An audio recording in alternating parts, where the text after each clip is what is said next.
네, 수고했습니다. 저도 좀 질의를 하겠습니다. 방금 나온 월간 중앙의 보도를 여과 없이 제가 말씀드리겠습니다. 싹 잡아들여 윤석열이 전화. 미친놈이구나 싶었다. 국정원 1차장의 폭로 내용입니다. 그러면서 윤석열이 이렇게 국정원 차장에게 전화를 했다는 겁니다. 이번 기회에 다 잡아들여 싹 다 정리해. 국정원에도 대공수사권 줄 테니 우선 방첩사를 도와 지원해. 자금이면 자금, 인력이면 인력 무조건 도와. 그래서 거부했다는 거 아닙니까?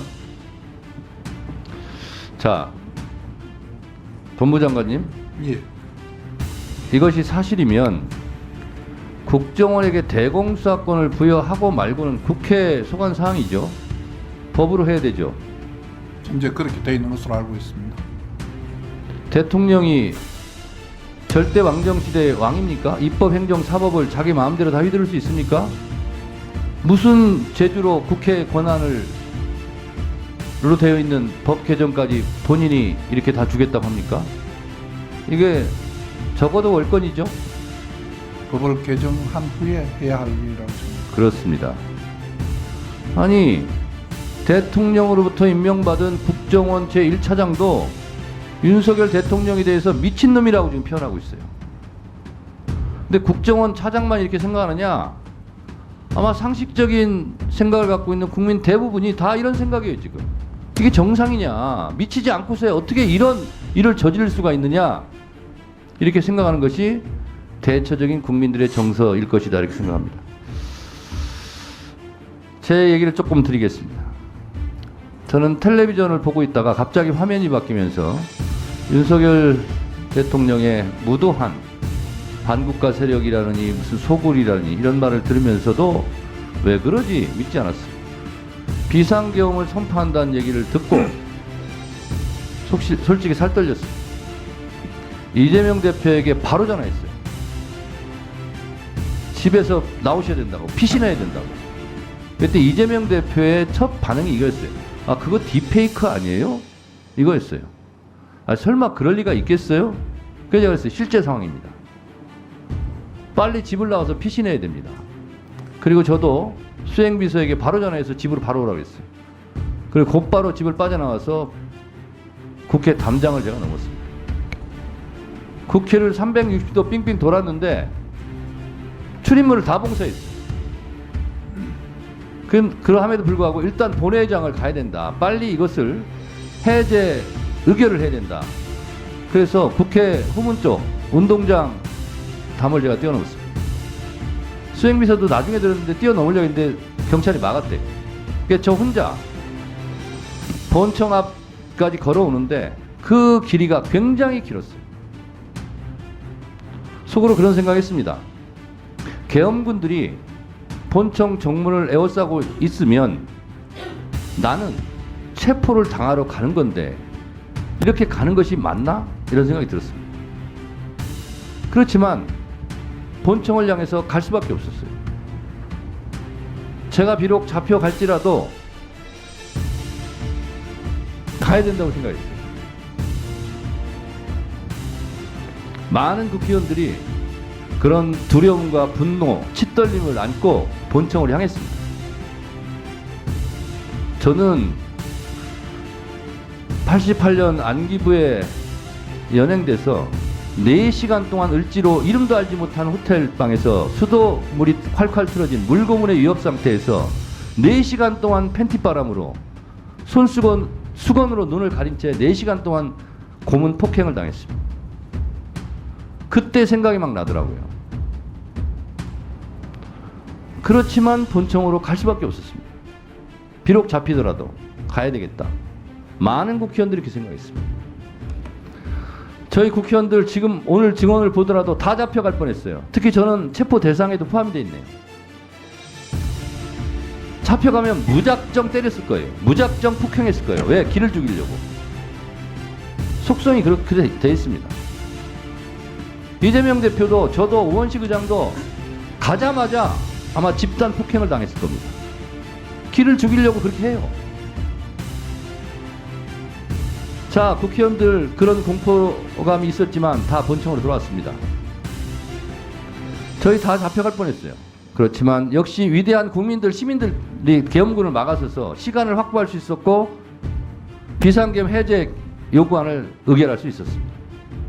생각해보면 조선시대 임진왜란 때도 선조왕은 도망갔지만 민중들, 조선의 백성들이 나라를 지켰고 일제강점기 때 먹물든 학식 있는 고위 관료들 다 친일파되고 나라를 팔아먹을 때 나라를 지켰던 것은 일반 백성들, 독립운동 하던 분들이었고 4.19 때도 마찬가지였어요.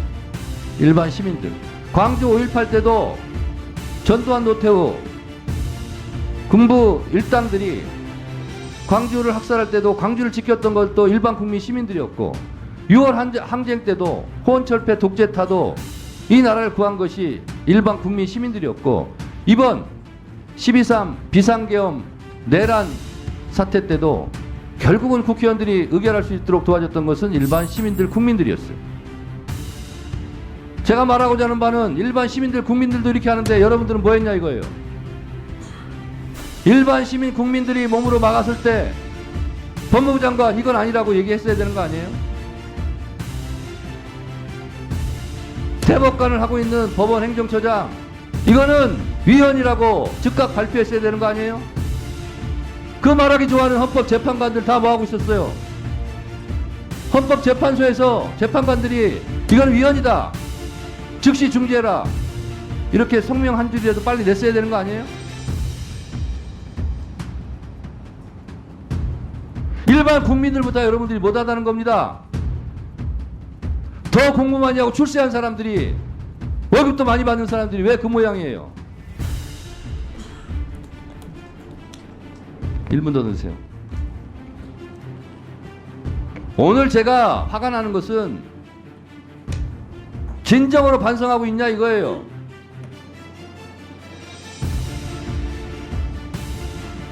지금 특전사령관, 수방사령관 대사가 기울으니까 지금은 반성하고 있는 것처럼 뭘 폭로하고 있고 하지만 명령을 거부했냐 이거예요. 안 했잖아요. 이제 와서 말을 갈아타는 것밖에 더 됩니까?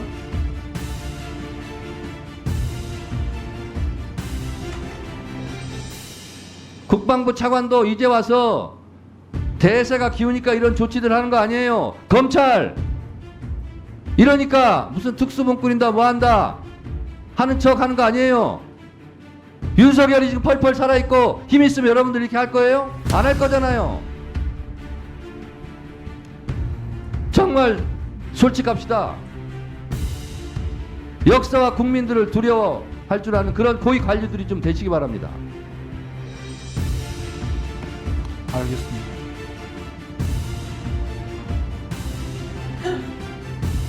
한 말씩 하세요. 법무장관 예, 한 말씀 하세요. 위원장님 말씀 잘 듣고 저희들이 뭐 제가 공직을 얼마나 더 앞으로 할지 모르겠습니다만 염두에 두고 잘 하도록 하겠습니다. 법원 행정처장도 한 말씀 하세요. 예, 일반 국민들의 높은 시민의식에 다시 한번 경의를 표하고 저 자신부터 제자리에서 국민의 기본권 보장의 최고로서의 어떤 사업부고 위상을 강화하기 위해서 노력하겠습니다. 진짜 국민들에게 감사하시기 바랍니다. 국민들 아니었으면 큰일 날 뻔했어요. 헌법재판소도 한 말씀 하세요. 상황의 지금 심각성과 지금 이 일이 벌어진 것에 대해서 굉장히 좀 참담한 심정을 가지고 있습니다. 앞으로라도 진행되고 있는 헌법재판소 권한 사항에 대해서 최선을 다해서 노력하겠습니다. 법제처장님도 한 말씀 하세요.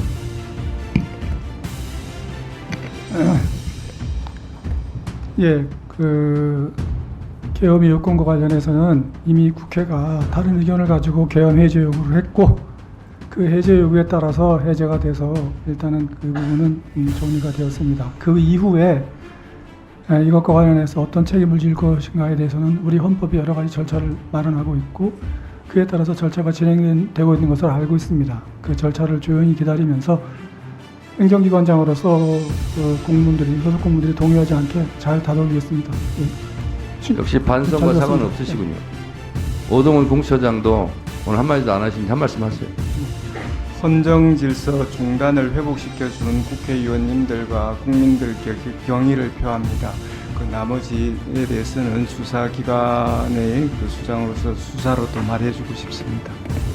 네, 조은석 감사원장 대행도 한 말씀 하세요. 예, 저희도 뭐 충격 속의 TV 중계를 지켜봤는데요. 그 시민들과 의원님들의 그 용기가 오늘날 저희가 이 자리에서 이런 말씀을 드릴 수 있는 기회가 된 게 아닌가 싶습니다. 감사합니다. 네, 우리 김선호 국방부 차관입니다. 예, 차관으로서 이런 사태를 막지 못한 책임이 가볍지 않다는 거 잘 인식하고 있습니다. 그 책임 지도록 하고 향후 지금 새로운 장관이 부임하기 전에 다시 국방부 우리 군을 가장 빨리 정상화시킬 수 있는 그 역할을 최선을 다하고 희의 책임을 지도록 하겠습니다. 네. 오늘 좀 어수선한 상태에서 법사위를 진행했는데 오늘 회의는 이것으로 좀 마칠까 합니다.